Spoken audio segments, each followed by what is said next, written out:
Ladies, fabulous to have you back. Jenna, Harry has been successful in this court action relating to phone hacking. What's your reaction to the victory?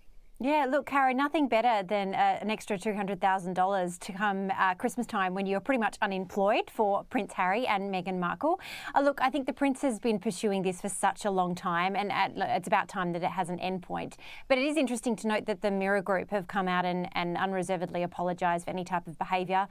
We must note that former Mirror editor Piers Morgan, whose very own Sky News host, has come out and given his own statement, given that he was not even allowed to speak to Mirror lawyers or talk to the court case when it was occurring. He said that he has no recollection of this sort of happening under his tenure.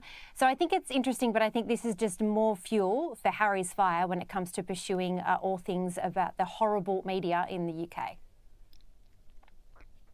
And Angela, these findings relate to activities from 20 years ago, but we know this isn't the first time these sorts of claims have been made. Look, you were there in the bad old days. How rife was it? How much has royal reporting changed, if at all? Oh, it's changed enormously, Caroline. And yes, I did work in London during the 90s, which is the time that some of these claims relate to. I was never involved in phone hacking. I didn't even know about it until I'd moved to Australia.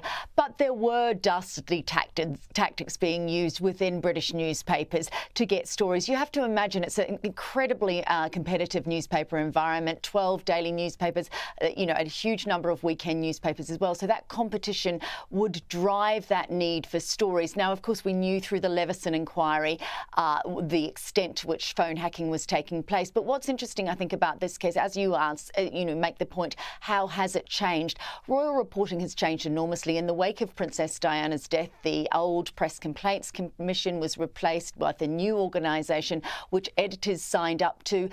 Effectively, what that meant is that, particularly when it relates to the royals, Harry and William, when they were children, could not be photographed. And we now see that now. We never, ever see a picture of the royal children that is not set up by the royal family and that has been approved by them. So there's not that paparazzi influence. Editors are not using paparazzi pictures quite to that extent. When it relates to the royal family, celebrities, it's still fairly fair game.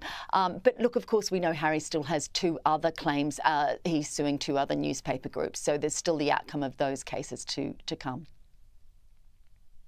And Jenna, Prince Harry has called for a police investigation. We heard his lawyers there.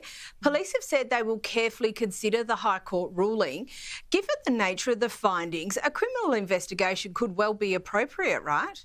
Yeah, absolutely. And I don't think this should just extend to the royal family and celebrities. I think, as Angela mentioned, the Leveson inquiry started due to the horrific murder of a 14-year-old girl back in the day, and it was the inquiries that led to the uncovering of all that. So I think if it's good for the goose, it's good for the gander.